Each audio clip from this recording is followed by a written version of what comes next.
Bem-vindos à Lusac TV, já estamos em 2014. Carlos, como foi o teu Réveillon? Foi excelente, passado com família, amigos, comes e bebes, portanto foi excelente.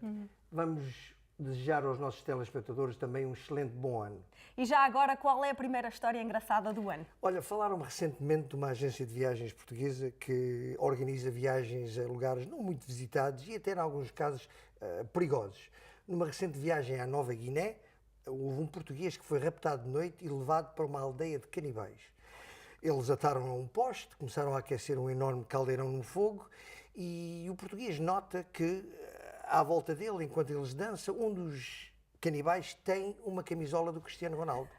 Ele tenta chamar a atenção dele, pisca-lhe mesmo o olho e o canibal aproxima-se dele.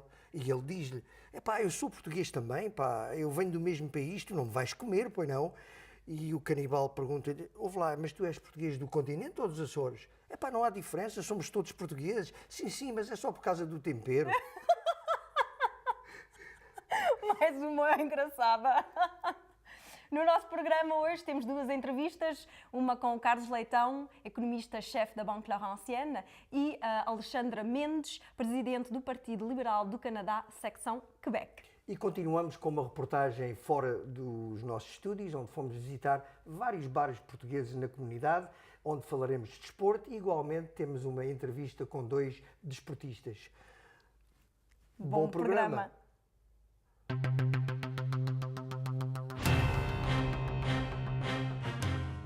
Temos o prazer de receber a Alexandra Mendes, presidente do Partido Liberal do Canadá, secção Quebec.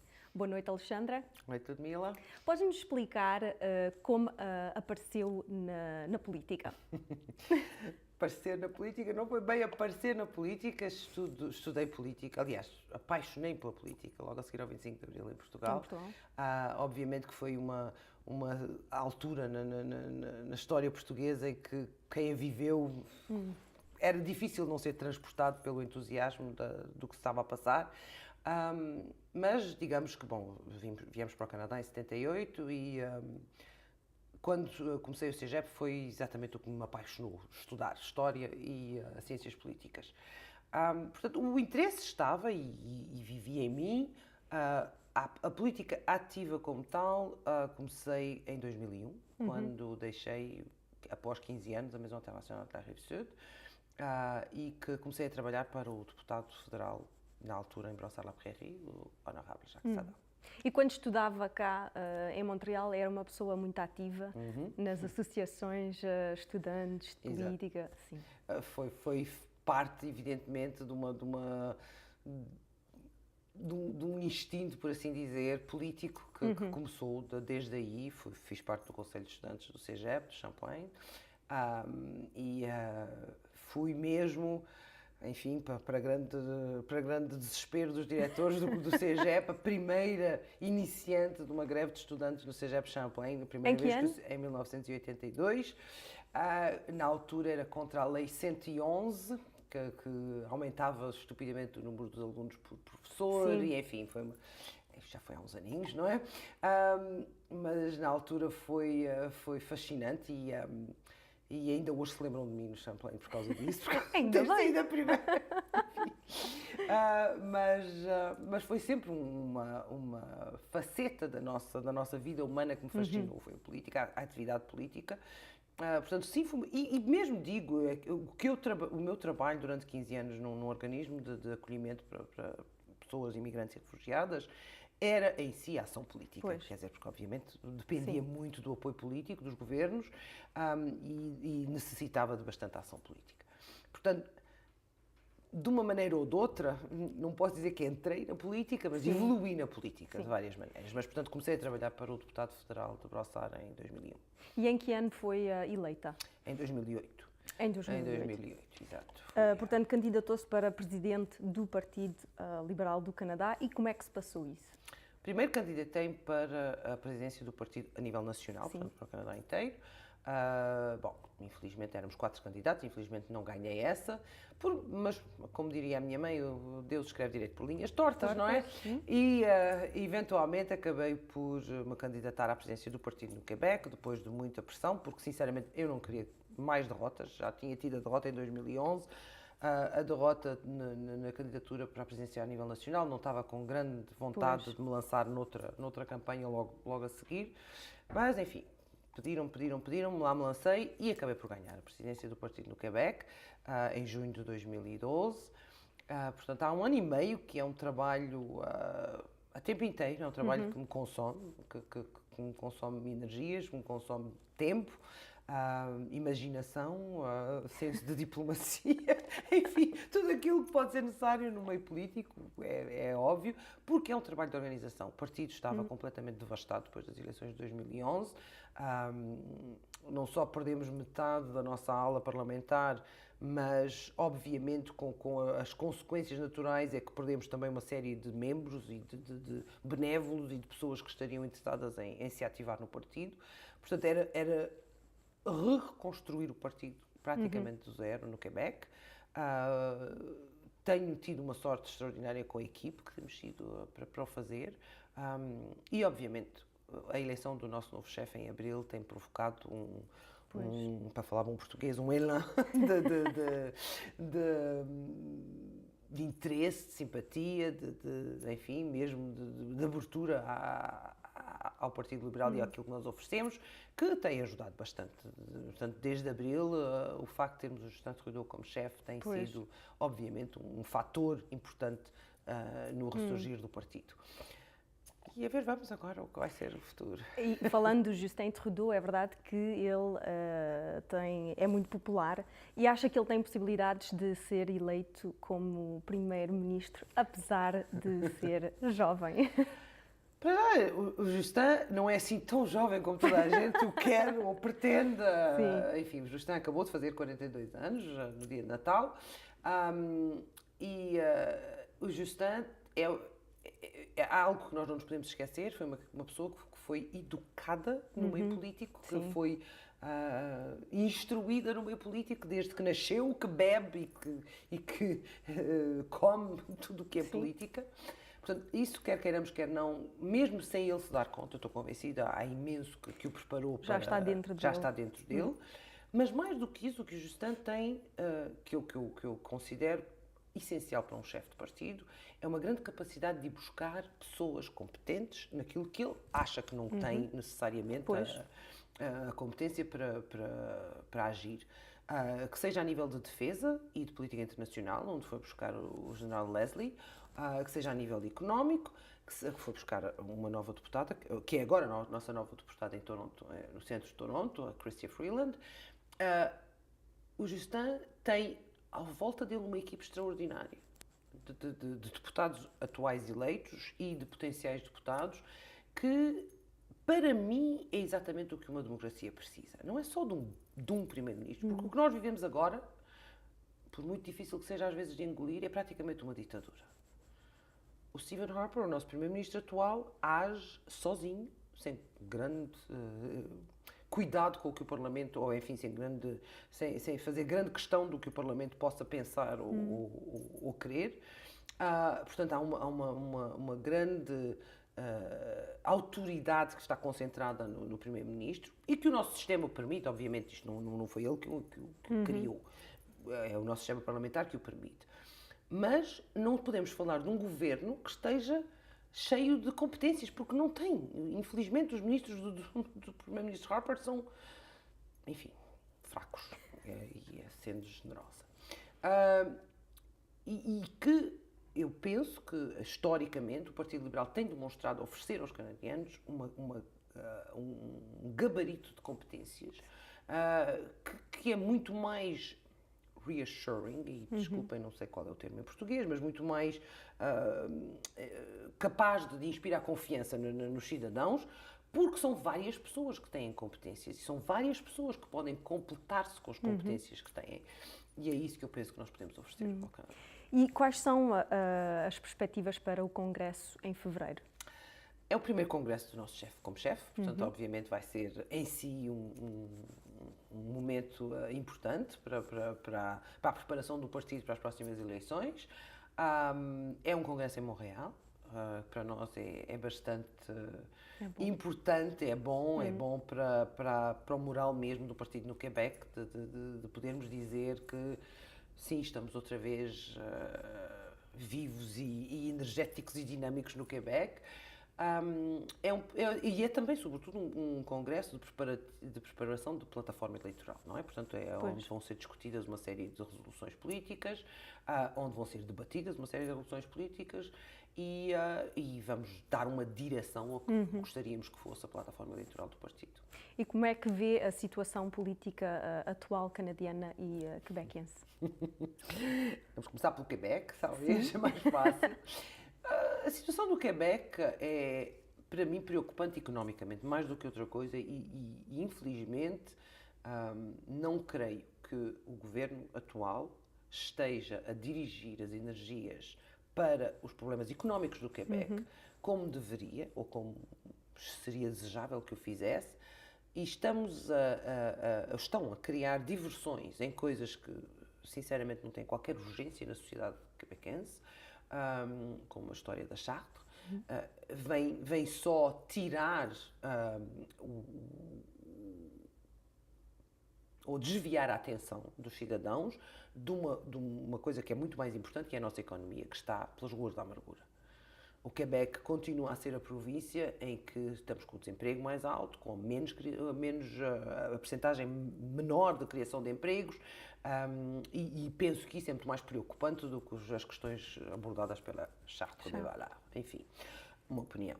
A nível de canadiano, mais uma vez, obviamente, há poucas coisas que eu possa dizer de bom deste governo. Penso que não sou a única também a fazer esse constato, que o Canadá perdeu muito do prestígio que tinha internacionalmente, mas perdeu muito como sociedade que se preocupa com os seus cidadãos. Eu penso que esse, para mim, é fundamentalmente o problema maior. Nós éramos um país conhecido, através do mundo, por termos uma sociedade extraordinariamente generosa, harmoniosa, porque havia condições para criar essa harmonia. E não era perfeito, o Canadá nunca foi perfeito. Nunca me esqueci de amigos nossos portugueses, quando nós chegámos ao Canadá, nos dizerem um dia, sabe, o Canadá não é paraíso nenhum, mas é um bom purgatório. E é verdade, acaba por ser uma das sociedades que realmente nos facilita mais o atingir certos sonhos. E eu muitas vezes faço referência àquilo que eu vivi neste país. Quer dizer, não há muitos países no mundo em que uma pessoa nascida no estrangeiro, e não vim para o Canadá pequenina, já tinha quase 15 anos quando cheguei cá, tenha conseguido mesmo assim fazer o percurso político que eu consegui fazer, e ter a aceitação que tenho de nem sequer já ver aquela referência de onde é que vens, contínua e constante. E é visto mais, aliás, como um benefício do que necessariamente como um problema. Mas eu penso que estamos a perder esses fatores tão agradáveis da nossa sociedade. E espero que brevemente possamos mudar de Que governo. as coisas mudam. Possamos mudar de governo. Espero bem. Muito obrigada, Alexandra. Muito obrigada a Nós vós. vamos fazer uma pequena pausa e fique connosco. Temos hoje nos nossos estúdios Carlos Leitão, que é desde há 11 anos economista em chefe no Banco La Laurentienne e nos vai falar de economia e dos mercados financeiros em geral. Carlos Leitão, bem-vindo ao nosso programa da Nusac TV. Obrigado. Gostaria de começar por lhe pedir que fizesse uma retrospectiva dos acontecimentos mais importantes que marcaram o ano 2013. Bom, o ano 2013, no ponto de vista macroeconómico, ao fim e ao cabo, para mim é mais importante, foi o que não aconteceu. Quer dizer, na Europa, nos Estados Unidos e no Canadá. Na Europa, se nós pensamos no fim do ano 2012, havia muita incerteza, não se sabia bem se os europeus eram capazes de controlar a crise financeira que tinham e havia muito pessimismo. Ao fim e ao cabo, o ano 2013 não foi tão mau como isso e, aliás, a Europa conseguiu sair da recessão no ano 2013. E temia-se mesmo pelo euro, até uma certa altura. Com certeza, e o que se viu foi, por exemplo, no caso de Chipre, os bancos cipriotas, que foi uma espécie de uma trágico-comédia, a maneira como a União Europeia tentou resolver essa questão, que devia ser simples, mas que ficou complicadíssima. Mas, ao fim e ao cabo, a Europa conseguiu acabar o ano 2013 numa nota relativamente positiva, saindo da recessão e com um crescimento económico ainda muito frágil, mas pelo menos já vai na boa direção. Nos Estados Unidos também viu-se que o ano 2013 começou com grandes questões sobre o famoso muro fiscal, que os americanos conseguiam ou não evitar grandes reduções de despesas, havia um pouco de pessimismo, mas também se viu que isso foi-se resolvendo e, ao fim e ao cabo, o ano 2013 acabou também numa nota positiva nos Estados Unidos, com o crescimento, sobretudo, da economia privada, a um ritmo já razoável, o que nos deixa relativamente optimistas para o ano que vem. Aqui no Canadá é um pouco mais complicado, porque foi um ano de transição, 2013, em que a economia canadiana, que desde 2008 a 2013 era alimentada sobretudo pelas despesas dos consumidores, em 2013 tenta-se fazer uma alteração em que ficar a economia mais alimentada pela exportação, mas isso demorou um certo tempo até se conseguir materializar, devido em parte ao facto do dólar canadiano ter estado bastante elevado durante uma boa parte do ano. Os exportadores, portanto, tiveram bastantes dificuldades a exportar. Tiveram dificuldades por causa que a moeda estava elevada e também porque os mercados mundiais, sobretudo nos Estados Unidos, começaram um ano ainda relativamente fracos, mas com a passagem do tempo foram-se acelerando. Há sempre uma certa diferença de tempo antes que os exportadores possam começar a beneficiar do mercado estrangeiro que esteja melhor. Então, o que é que pensa que o ano 2013, 14, aliás, nos reserva em termos económicos, tanto no Canadá como nos Estados Unidos e provavelmente na Europa também? Em termos económicos, creio que 2014 vai ser um ano que vai ser um pouco parecido com 2013. Vai haver muitos cenários de grandes desastres, mas ao fim e ao cabo, eu creio que a economia mundial vai continuar a melhorar em 2014. Lentamente, mas seguramente, e sobretudo nos Estados Unidos. Portanto, o elemento-chave nisto tudo é a economia americana e que em 2014 a economia americana deverá ter já um ritmo de crescimento à volta dos 3%, o que ainda não é muito bom, mas pelo menos é melhor do que tudo o que tem tido desde 2008. Portanto, é o princípio do fim deste período de pós-crise que começa-se a estabelecer nos Estados Unidos. Portanto, continuará a ser a economia americana a locomotiva para a economia mundial? Com certeza, e é isso que é um aspecto importante e às vezes estou um pouco surpreendido, que sobretudo aqui no Canadá, que devemos conhecer bem os Estados Unidos, mas muitas pessoas pensam que a economia americana está completamente perdida. Não, eles ainda são o elemento principal da economia mundial e têm tido uma grande revolução económica e energética nos Estados Unidos. Com o petróleo abundante que existe agora nos Estados Unidos, os preços da energia têm baixado muito e a indústria americana está agora numa fase de competitividade internacional muito melhor do que há coisa de 5 ou 10 anos. Portanto, há uma revolução económica nos Estados Unidos que se está a fazer e que lhe deve dar uma taxa de crescimento nos 3% em 2014, o que já não é assim muito mau. Então passamos a uma outra pergunta. Para a surpresa de muitos, as bolsas de valores mundiais tiveram avanços significativos este ano. O S&P nos Estados Unidos com quase 20%, a Bolsa de Toronto com 10%. Este forte progresso será atribuído a quê?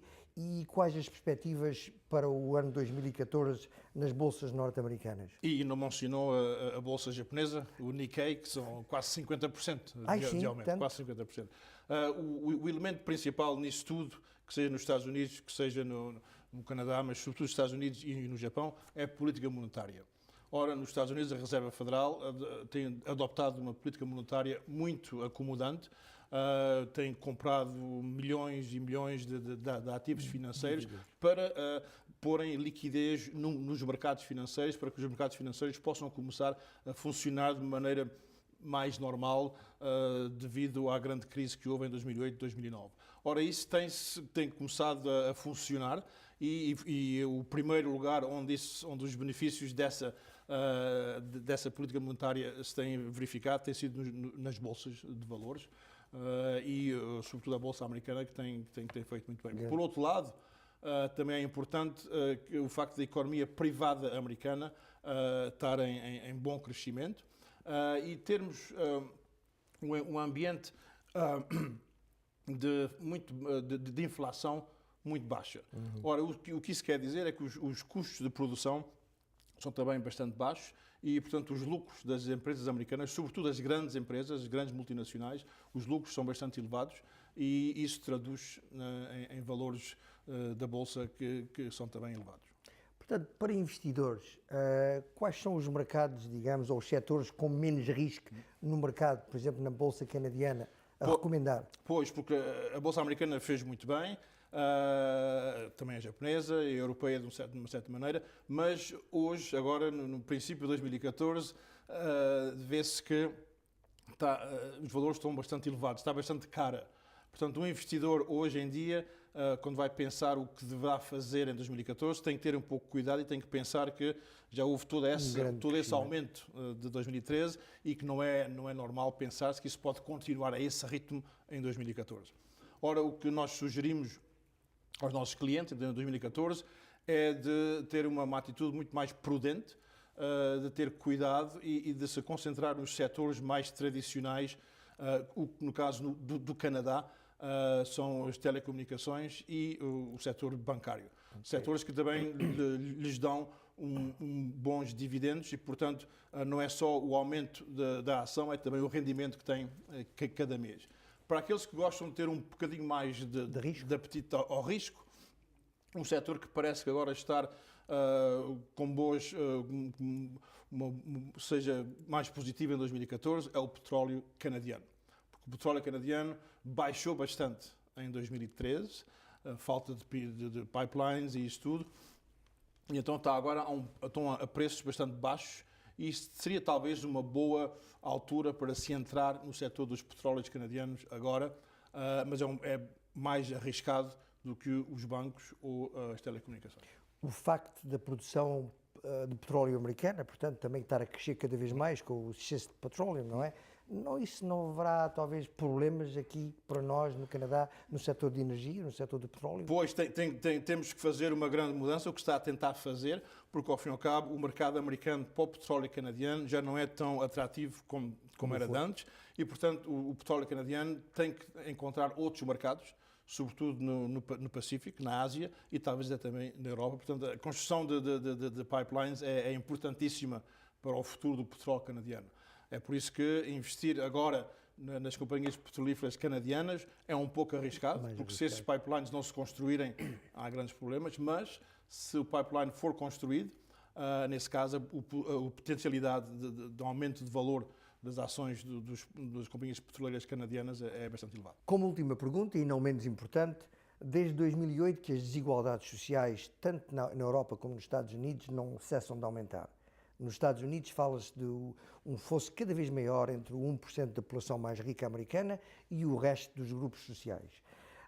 Acha que isso poderá trazer graves crises sociais para as sociedades ocidentais e, como já tivemos a ocasião de ver nos movimentos Occupy aqui na América do Norte e nos indignados na Europa.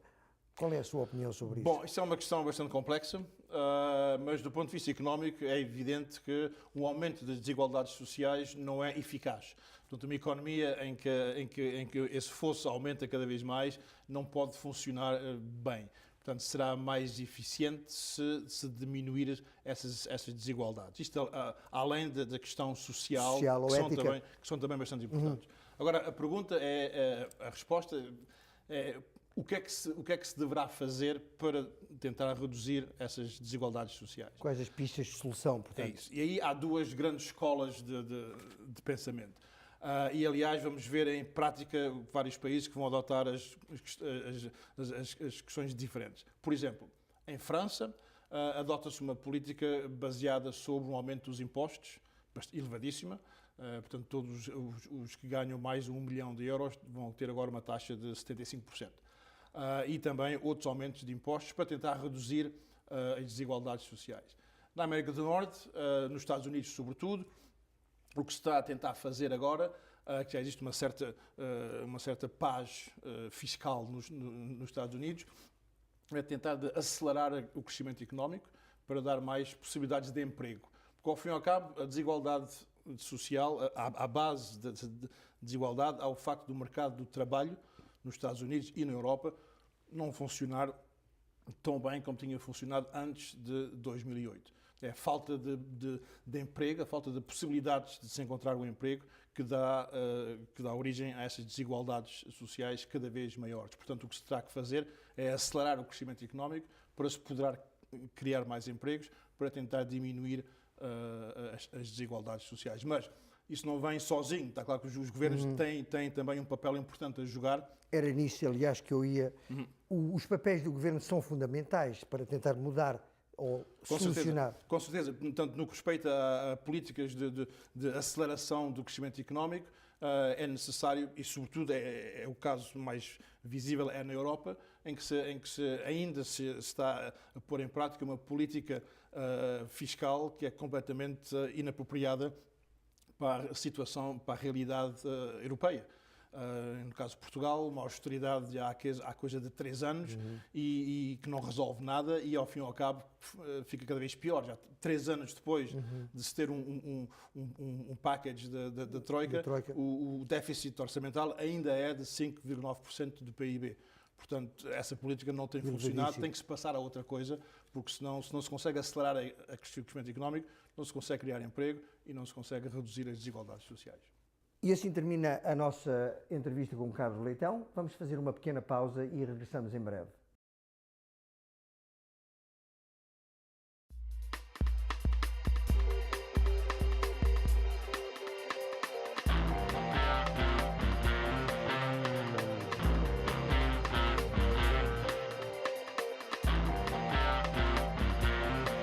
Boa noite, Carlos. Boa noite. Vai-nos apresentar então a sua primeira crónica na Lusac TV. Qual é o assunto que nos traz? O assunto é um assunto de atualidade. Eu, aliás, procurei bastante para esta primeira crónica qual era o assunto, quais eram os assuntos que estavam-se à mão de semear que podiam interessar os nossos telespectadores. Mas olhando para a atualidade, são tantos, que tive que fazer uma escolha, tive que me agarrar a um em particular, que sempre me tem bolido muito cá com a minha sensibilidade, porque sou um homem dos jornais, como sabem, que é uma espécie de relação incestuosa que existe entre o jornalismo e o mundo da política. A quantidade de jornalistas que saem, sobretudo da Rádio Canadá, para o mundo da política, é de tal modo que até já houve um inquérito do Conselho da Rádio e Televisão canadiano, o CRTC, para se averiguar o que é que se passava. Uma altura, o Bernard Drinville, que hoje é o ministro encarregado da famosa Carta da Laicidade, da Carta dos Valores, eu até não sou capaz de dizer o nome ao completo, porque é tão grande não que vale eu a pena o tempo todo. Temos o Pierre Duchesne, um jornalista que toda a gente dizia, um homem isento e íntegro, e do dia para o outro, salta da Rádio Canadá para o Partido Québécois, com o Drinville. Hoje é o ministro responsável pelo ensino superior, embora tenha uma figura não tão evidente como tem tido o Bernard Drinville. Podíamos falar também do Jean-François Lisée, que além de ter um trabalho como professor na Universidade de Montreal, era também jornalista na revista Atualidade e bloguista. A quantidade tem sido impressionante. Mas o caso mais recente, que tem dado que falar, é o caso do Philippe Schnob. O Philippe Schnob, ao que parece, é um jornalista competente. Eu raramente tive a ocasião, porque ele fazia o programa das 6, das notícias de Montreal, das 6 horas. Não é um noticiário que tenha ocupado muito a minha atenção. Mas, de repente, ele resolve abandonar o jornalismo, a Rádio-Canada, alia-se ao Sr. Coder, que acaba por ser eleito para presidente da Câmara Municipal de Montreal, como todos nós sabemos, mas perdeu as eleições. Para compensar, o Sr. Coder resolveu nomeá-lo para presidente da Comissão de Transportes de Montreal, que é um organismo público que tem a seu cargo a responsabilidade de gerir um orçamento de $1.000 milhões à volta disso. Portanto, quando diz respeito aos autocarros, aos transportes, aos metros, aos comboios interurbanos. E nós olhamos para o currículo vitae, fez um curso de teatro, fez um curso de comunicações, claro, foi tarimbeiro, como jornalista, seguiu. Mas não haveria gente... Sem grande experiência, finalmente. Não, bem, o mesmo podemos dizer do Drainville ou do Pierre Duchesne, que eram jornalistas, como a grande parte dos jornalistas vem da Universidade do Quebec em Montreal, cursos de Sociologia, aquilo que se chama os cursos em Matemática. Okay.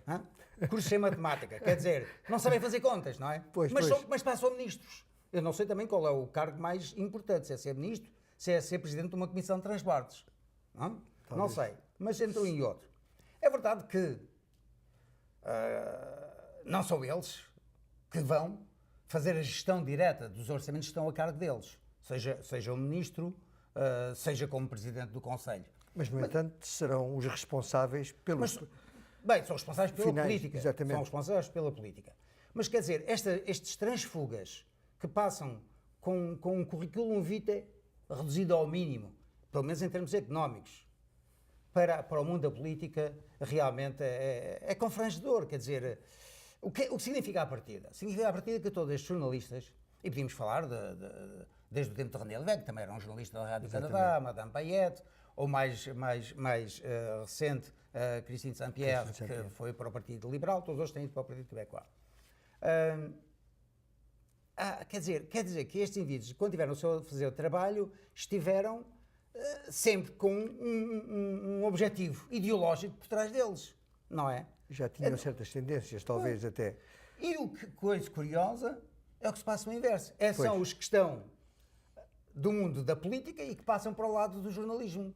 O caso da Frula, que foi deputada federal e provincial e com ministérios nos dois lados, que vem depois para a RDI fazer comentadora política. Quem é que me estou a lembrar? A Marie Grégoire e também o Jean-Pierre Charbonneau, que foi presidente da Assembleia Nacional e que agora é comentador. Mas o mais curioso, e eu termino já aqui, este intercâmbio, quer dizer, uns passam para a política, outros vêm para o jornalismo, é o antigo presidente de 2001 a 2011, Jonathan Valois, presidente do Partido Quebecois, que no outro dia foi apresentado como o comentador político por excelência da LCN. Quer dizer, qual é a probidade, qual é a ética desta gente que se pronunciam como comentadores políticos quando, dias antes, tinham uma função exclusivamente partidária? Exatamente. Isto é de bradar aos céus, esta promiscuidade é de bradar aos céus, e eu lamento que assim seja. E para terminar, Carlos, qual será o mais difícil percurso? Saltar do jornalismo para a política ou o inverso? Não, e o mais difícil, a meu ver, é passar do jornalismo para a política. Porque o da política, se ele tiver um bocadinho de lábia para falar ou de caneta para escrever, tem uma bagagem, Agora, passar do jornalismo para a política, o indivíduo que antes era só manejar a palavra, quer escrita, quer oral, e depois começar a ter que tomar decisões que envolvem a vida dos milhões de habitantes da província ou do país, porque isto não é exclusivo ao Quebec. Estamos a falar do Quebec, porque é aqui que nós vivemos.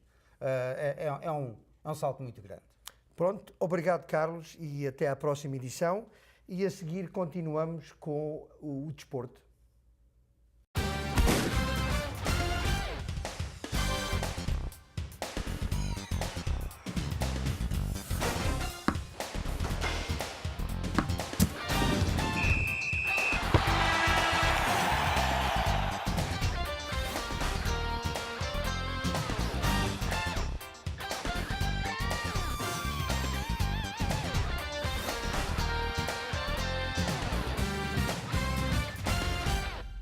Temos connosco dois jovens que foram recentemente campeões sub-14 pelo Canadá, que representam o Canadá e que já foram por várias vezes ao Mundialite no Algarve, em Portugal. Fala-me um pouco, Wesley é o teu nome, não é? Fala-me um pouco da tua experiência nos 3 campeonatos, nos 3 torneios que já fizeste recentemente. Lá em Portugal foi fixe, com a equipa, e no futebol jogamos com grandes equipas como o Sporting, Benfica e tudo isso. E também a organização, os campos, o estádio foi grande, tinha muitas pessoas a olhar os jogos, foi fixe. E lá em Alberta, para o campeonato canadiano, ganhamos, somos a equipa agora, a melhor equipa do Canadá.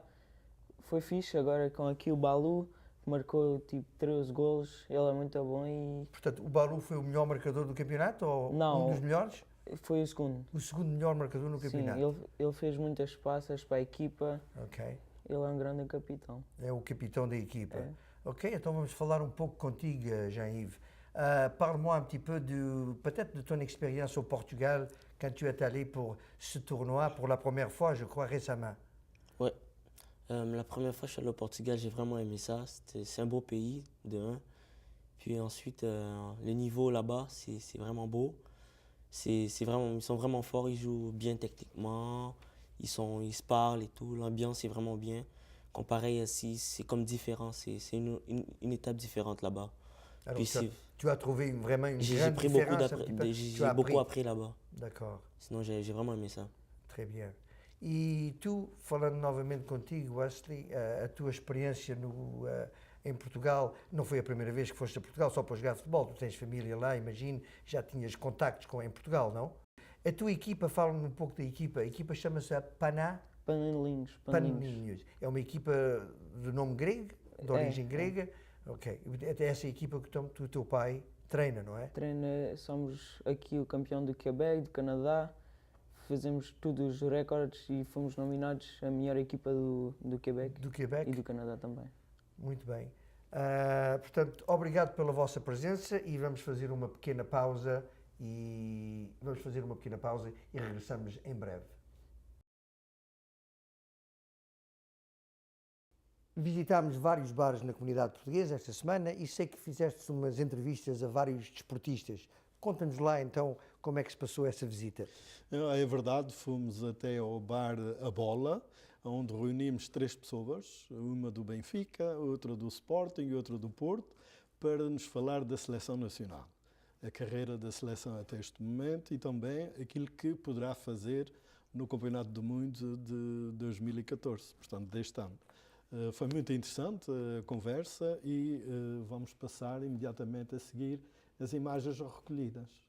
Opinião para a classificação de Portugal para o Campeonato do Mundo, acho que foi um pouco difícil, podia ser fácil, fizeram difícil com as derrotas que tiveram em casa, mas o último jogo a classificação foi decisivo, foi de facto um grande jogo e eu creio que se eles jogarem assim, vamos longe no Mundial este ano.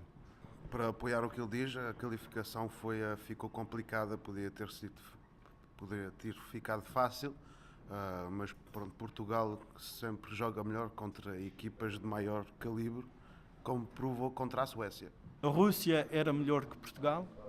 Eu creio que sim, Portugal tem uma grande equipa, pode ser a equipa que era melhor que a Rússia, mas o nosso defeito é sempre à última da hora, estamos sempre aflitos, em vez de jogarmos de início aquilo que devíamos, não jogamos, estamos sempre à espera da última hora para mostrar aquilo que somos, porque nós de facto somos uma grande equipa, a Rússia é uma grande equipa, sim, mas Portugal tem uma equipa que é verdadeiramente uma grande equipa. A Rússia não é melhor equipa tecnicamente do que a gente, mas tem jogadores muito mais fortes fisicamente e acho que é um ponto fraco da seleção portuguesa e que influenciou o jogo. Fora a defesas centrais temos jogadores pequeninos e frágeis e isso influencia muito o jogo, mas se, por exemplo, como quando jogaram contra a Suécia, conseguirem puxar todos por um lado, não há nada que possa parar a gente. A qualificação para o Campeonato do Mundo foi muito difícil. Foi o Cristiano Ronaldo que fez a diferença? Eu creio que o Cristiano Ronaldo fez a diferença, sim, pelos golos que marcou, mas a equipa toda ela jogou bem. Mesmo o terceiro gol, vê-se no passe de bola que é feito. É de facto uma equipa que, se jogarem assim, temos lá grandes jogadores e podemos, como eu disse há um bocado, e podemos ir muito longe, mas de facto ele fez a diferença, que de facto ele é um jogador extraordinário, para mim como o melhor do mundo. Cristiano Ronaldo é o melhor jogador do mundo e é apoiado por outros que podem pretender um dia um patamar igual, como o João Moutinho, que fez lá duas passos decisivas para os seus golos, que sem esses passos também ele não podia ter marcado. E por isso temos que dizer que, fora o Cristiano Ronaldo, temos outros jogadores de grande classe para o apoiar, como já foi antes, com o Figueiredo, com os Rui Costas e os Paulo Sousas. O Portugal sem Ronaldo não vai a lado nenhum, nem ao Brasil. Portanto, Portugal ficou colocado com a Alemanha, com o Ghana, com os Estados Unidos. Qual é a tua opinião? Quem são as equipas que se vão qualificar de entre as quatro? Bom, na minha opinião, o nosso grupo não é fácil, mas também não é difícil, porque se Portugal jogar como tem jogado, que mostrou nos últimos jogos, no caso do primeiro jogo, a Alemanha, um empate com a Alemanha, temos 2 jogos a seguir a ganhar e para mim a classificação vai ser a passagem seguinte, será Portugal e a Alemanha.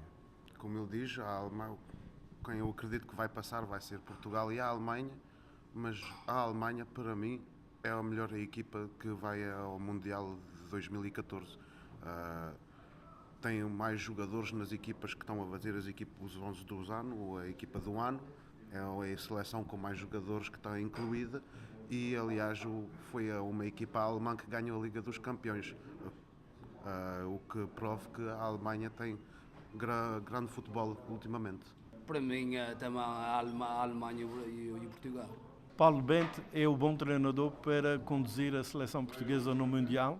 O trabalho que ele tem feito não tem sido assim tão mau e eu creio que sim, e se ele continuar da maneira que tem continuado até aqui, eu acho que vamos ao Mundial, vamos longe. Eu também gosto muito do Paulo Bento, sempre gostei dele como jogador e como treinador e acho que é um homem que devia lá estar, porque para começar, acho que não pode ser um treinador estrangeiro, tem que ser um treinador português.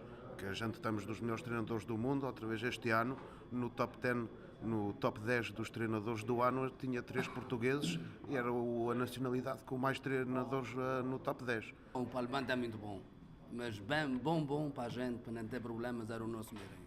Mas um dia ele vai para lá, 100%. Quem vão ser as equipas surpresas do próximo campeonato?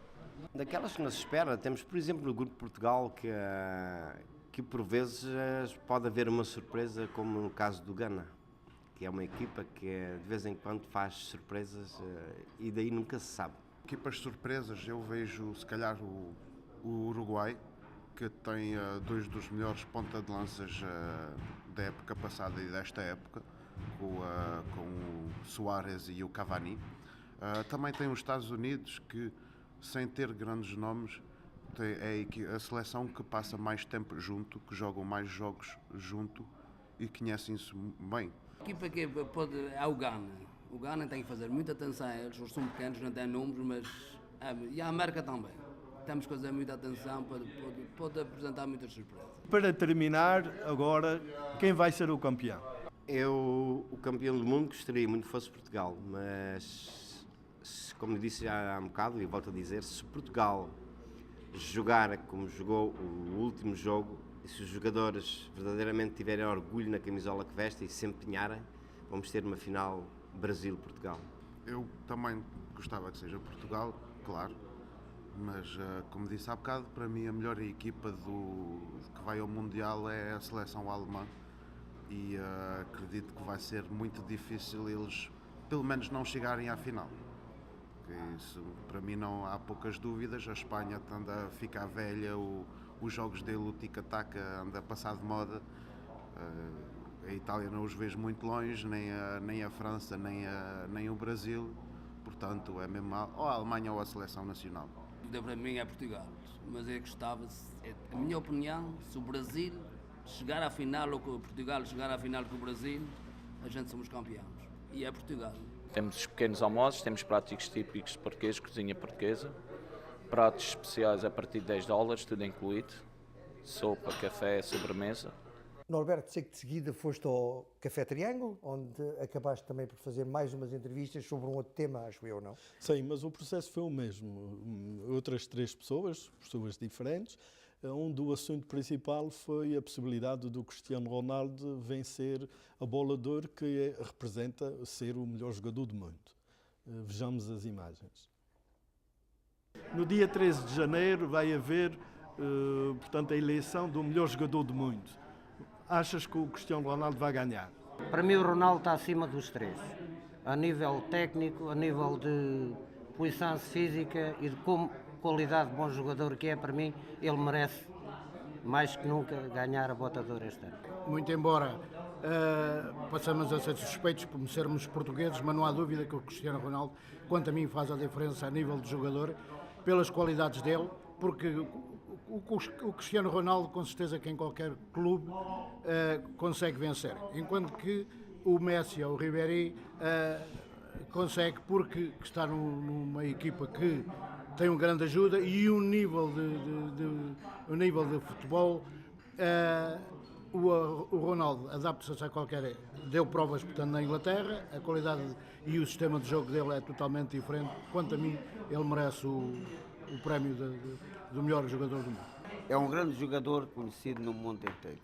Os concorrentes dele, o Ribéry e o Messi, penso que ele está acima, 3 ou 4 graus acima desses dois. Entre os 3 candidatos, porque é que o Mourinho não foi um dos escolhidos? Bom, se formos a ver no mundo desportivo, há injustiças também. Há valores e por vezes os valores não são atribuídos a quem os merece ou a distinção não é bem feita, porque não é por um treinador num ano não ganhar um campeonato que perde todo o seu valor antecedente. Eu acho que essa não dada a oportunidade ao Mourinho de poder ser ou ganhar o título do melhor do mundo, para mim está errado, na minha opinião pessoal, porque além dos grandes treinadores como Ferguson, Henke e Cox, que fizeram as suas proezas nas equipas por onde passaram, mas o Mourinho é sempre o Mourinho e para mim, com todo o meu respeito pelos outros, o Mourinho para mim é um grande homem do futebol, um homem que forma equipas e ganha títulos. Devia estar na competição para ganhar esse prémio. Olhando ao que o Mourinho fez o ano passado, portanto, não seria talvez bem atribuído este ano o prémio do melhor treinador, porque no Real não conseguiu os seus objetivos. Entretanto, também, não só por aí, pois que ele tem um caráter um pouco rebelde e não agrada a toda a gente, embora seja pão, queijo, ele tem muito essa maneira de ser.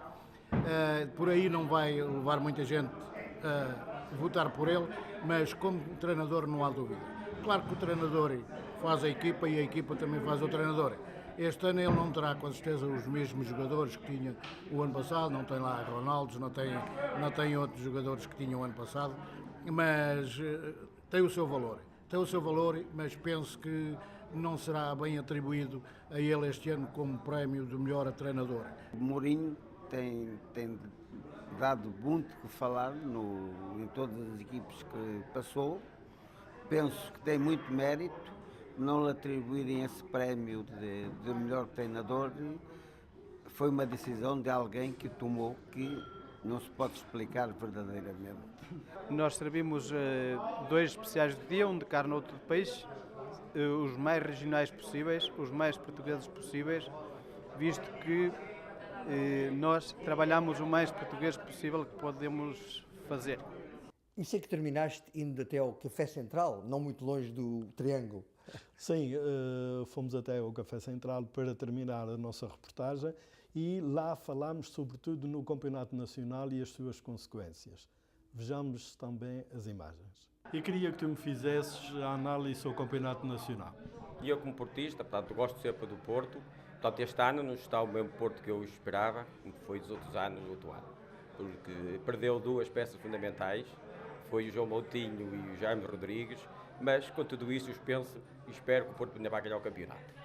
Sobre a época presente, eu acho que é verdadeiramente espetacular a época que o Sporting está a fazer, tanto que vem de uma época em que acabou no 7º lugar e uma da pior época da história do Sporting, e neste momento que estamos a falar é o líder do campeonato e justamente, diga de passar justamente, os nossos adversários reconhecem esse trabalho que o Sporting tem feito e eu acho que neste momento todos os sportinguistas devem se sentir orgulhosos do trabalho que o Sporting tem feito. Muito boa época. Com respeito à época do Benfica este ano, como todos os benfiquistas, penso que há uma menos simpatia pelo clube porque tem jogado, tem feito exibições mais ou menos medíocres, mas tem ganhado pontos e às vezes o que conta não é jogar bem, é ganhar.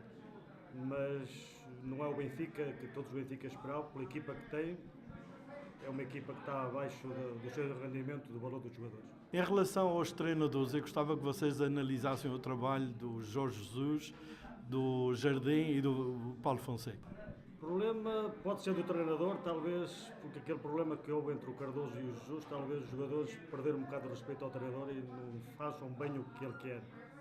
Mas também penso que há jogadores que estão em baixo de forma fisicamente e talvez psicologicamente também. Eu acho que o trabalho fundamental do Sporting é do Jardim, tem feito um trabalho espetacular como treinador, mas o Bruno Carvalho fez um trabalho espetacular nas finanças do clube, tentou melhorar, como pouco se pôde fazer muito, e ele tem provado isto ao longo da época, e eu penso que o Sporting não tem nas competições europeias, vai ser candidato ao título, é mesmo que todos os agentes do Sporting tentem afastar essa pressão dos jogadores. Eu acho que, como Sportingista, que o Sporting tem essa possibilidade, pelo menos lutar até ao fim e dar luta até ao fim do campeonato. Bom, o Porto nos últimos anos tem dado muitas alegrias a todos os portistas. É normal que este ano talvez caia um bocadinho, mas isso vai ser, é normal e vai continuar outra vez. O treinador vai dar a volta por cima daquilo tudo e vai conseguir. Quem é que vai ser o campeão em Portugal? Tenho fé nisso, vai ser campeão. Sim, eu acho que no fundo o Porto é o grande favorito ao título, eu não tenho dúvidas sobre isso. Se o Sporting entrar diretamente na Liga dos Campeões já é uma grande surpresa e um grande prémio para os sportinguistas.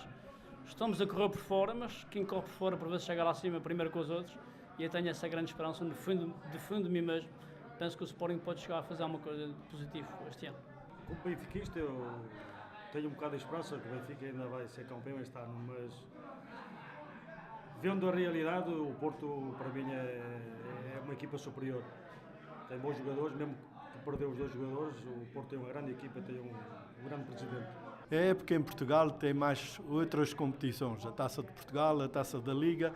Quem é que vai ganhar as 3 competições em Portugal? Bom, a perspectiva, a Taça da Liga, todos os clubes dizem que não é uma prova muito importante, mas eles todos a querem ganhar. Bom, espero que seja o Porto, se não for o Porto, olha, que seja outro. Mas para bem a terra, cada um ganhar uma competição. Que eu devia ganhar o seu, eu desejaria que o Porto ganhasse a Taça da Liga, naturalmente, e que o Sporting ganhasse o Campeonato Nacional e o Benfica ganhasse a Taça da Europa, que assim todos ficávamos satisfeitos, mas o Porto na Taça da Liga era aquilo que eu mais desejava. Bem, com respeito à Taça da Liga, como é uma taça menos valiosa, talvez entre o Benfica e o Porto, um deles vai ganhar, porque o Sport teve azar que calhou no mesmo grupo do Porto. Mas até ao fim tudo pode decidir, porque o ano passado também o Porto foi à final do o Braga ganhou a Taça da Liga, portanto ainda está tudo em aberto. Há muitos estrangeiros em Portugal. Qual é a opinião de vocês sobre isso? Eu acho que é demais. Há estrangeiros a mais nas equipas. Eles deviam pôr uma lei, qualquer coisa que metesse um mínimo, para mim, 5 ou 6 jogadores a jogar em campo de cada equipa.